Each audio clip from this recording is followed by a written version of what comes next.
This is the Go Diaper Free podcast with Andrea Olson, session 8. Let's chat about signals. Welcome to the Go Diaper Free podcast, where we're all about teaching you how to stop changing diapers, starting at birth. And now your host, she has a photographic memory, Andrea Olson. Yep, that's true. That's what got me through college, both of them, that photographic memory. Although when I'm pregnant, like now, it doesn't really work as well as it used to. Go figure.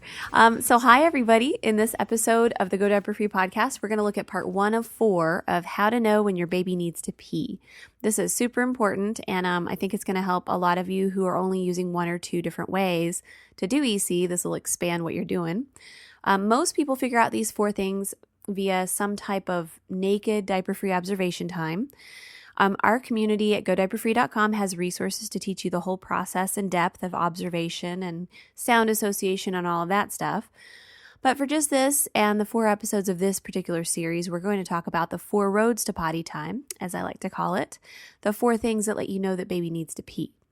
We're going to cover this, or we actually covered this very briefly in episode 6. As a reminder, these 4 events include baby signals, your baby's natural timing, generic or common timing that most babies need to go, and your intuition. So those are the 4 things, just as a reminder. If you get familiar with all 4, you'll be doing EC with 90% more resources than the person who attempts to wing it off of random Facebook advice or an internet search. So you'll be in good shape. So today, let's start with baby signals.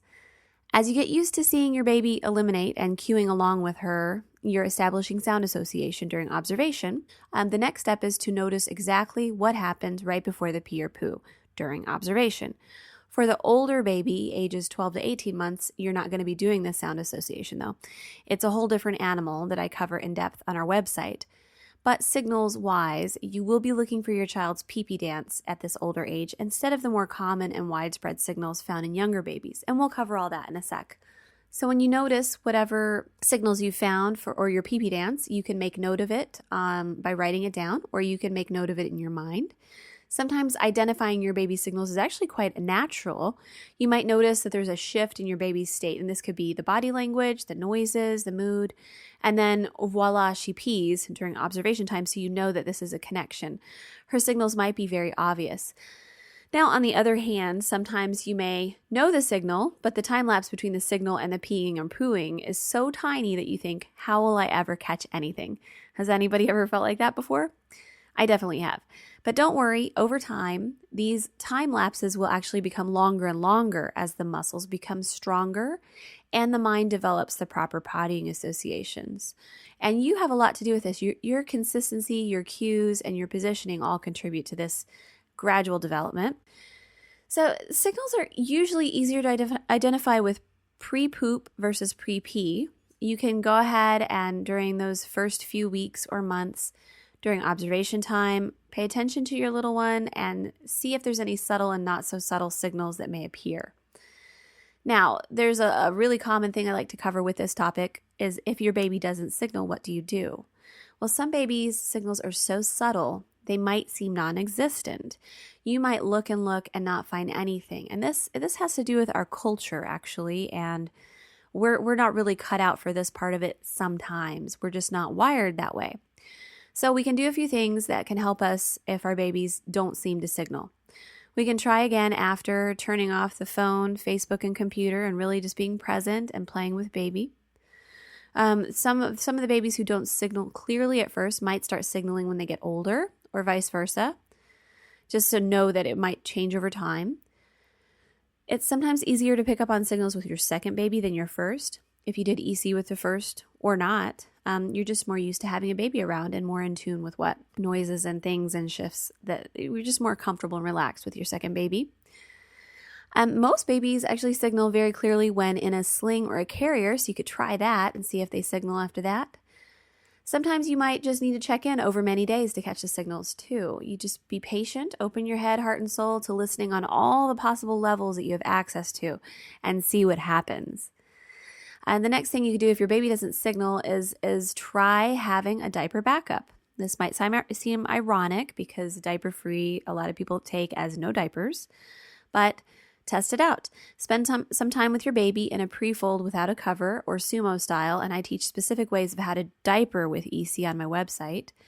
And notice what happens right before she soaks it. And there is a way to diaper with EC that allows you to learn these things, and also that encourages your baby to signal louder and more intensely during sort of the pre-14-month period. And if all this doesn't work, your baby just doesn't plain signal, or you just don't plain see it because it's so darn subtle, or they have better things to do, or whatever, don't worry about it. It doesn't ruin EC if your baby doesn't signal. People get really freaked out about this. So what you can do then is just rely on timing, natural and generic, which we'll cover in later episodes, and intuition, also in later episodes, which are the other 3 roads to potty time. We've got plenty of resources, so don't fret if you can't quite get the hang of the signals. And remember, they might come back later. So there's a progression that I went through with my son Kaiva over time, and I want to give you a sample. Your baby's signals can and will vary. As a newborn, Kaiva liked to tell us he needed to pee by crying, fussing all of a sudden, wriggling in bed during sleep, movement after being really still, grimacing and grunting for poo. That was basically his signals for newborn. For mobile, he started getting mobile at 5 months. He was army crawling already. It was pretty crazy. But his signals did change when he started to crawl. We had all the newborn signals that I mentioned already, plus crawling to me in bed or on the floor while fussing. So if he came toward me, there was usually a reason for it because he was busy exploring. So if he came to me instead, it meant something. Wriggling and crawling during sleep, he would end up just cruising up the bed and towards the pillow barriers I had because we co-slept. Flipping his head side to side during sleep, just being really restless, and standing up or jumping while in the carrier, which I actually thought he didn't like my carrier, my ergo, and I got another one. And it turns out that he was just telling me he needed to pee.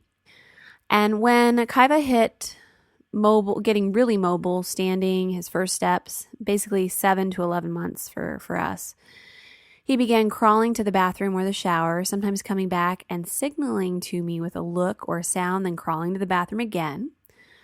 He began standing and banging on the door to be let outside to pee. He began banging on the toilet. He began crawling to me and standing up at the back of my legs while talking, mumbling, and then crying, saying wee, wee, wee, wee. He began signing by waving his hands. He would go to a particular poo place to get into a good squat position while looking at me and grimacing or grunting.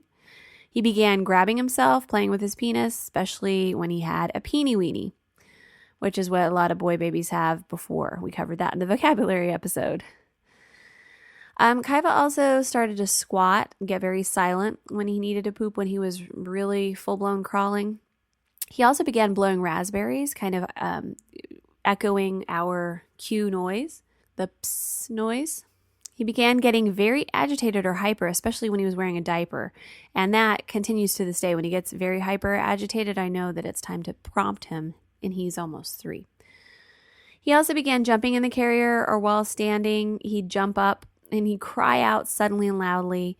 He'd pick up the mini potty and look at us, and he'd grab at or try to remove his diaper or underwear, which is a sign that it's time to start to change from diapers if they start trying to remove them. Now, signals for your baby, again, may vary. Signals at 12 to 18 months could include hyperactivity, yelling out, crying, touching or holding the genital area, touching the diaper or undies, pointing or walking toward the bathroom or potty, coming to you, making eye contact with you, wriggling to get out of the carrier, car seat, stroller, high chair, looking down, getting very still, staring off into space, squatting, grunting, grimacing, hiding behind the couch, or another shift in mood or behavior that happens suddenly. So here's the overall list of signals, and this can also be found at the members area of godiaperfree.com. So these are the major ones. This is for all ages. This is the overall list of the types of baby signals include sudden or increased fussiness. This is generally a guarantee. Crying or screaming, shifting from stillness to movement or movement to stillness, squirming or wriggling, especially while sleeping. For older ages during sleep, crying out, crawling in bed, talking, or flipping head from side to side. Grimacing or other concentrated poo face. It might look like a smile. Popping off the breast while feeding is a signal. Having difficulty latching is a signal. Grunting or bearing down, also done squatting or standing, is a poop signal. Staring off into the distance or staring down. Trembling, shaking, hiccuping, yawning, rubbing the face or nose, and shivering are all signals. Heavier breathing. Having a peenie-weenie for a boy, which is a partial erection that means baby boy needs to go. Grabbing at the genital area, especially if they're squatting or looking at you or the bathroom. Blowing raspberries, like I said, trying to imitate your cue. Passing gas, which might indicate pee, poo, or both. It doesn't always mean they need to poop. Looking at, pointing at, or crawling to you, the potty, or the bathroom. Arching, when a baby arches his back or tries to stand in your arms or in the carrier, he's trying to get out to go. A phantom pee, this is an interesting one. It feels warm, like you've been peed on, but baby hasn't peed. You feel like you've been wet, but you aren't. You're dry. And sometimes this is because the bladder fills up and it's really ready to go and you feel its warmth. Trying to escape the high chair, car seat, your lap, or the baby carrier by standing or arching, etc. That's also a signal. Trying to remove the diaper or grabbing at the diaper or underwear, and sudden agitation or hyperactivity. So some of those you'll recognize from the list I shared about what Kaiva did while he was at different stages of development. And lastly, there's an overall list of baby wearing signals I want to share. If while they're in the sling or carrier, they have a sudden cry, fit, or fussiness, that could be a signal. Wriggling, feet pushing against you, trying to stand up in the carrier, bouncing, arching out of the carrier where it looks like they're going to flip out the back of it, or a phantom pee on either side where it feels warm and the baby hasn't peed. So that's about it. Those are all the signals that are possible. There might be more, actually. You can go ahead and comment to the show notes. You're going to find them at godiaperfree.com/session8 if you have signals that we didn't include on here. This is just one of 4 possible ways to know that your baby has to go to the bathroom. And again, if there are no signals, that's actually pretty darn normal. Don't sweat it.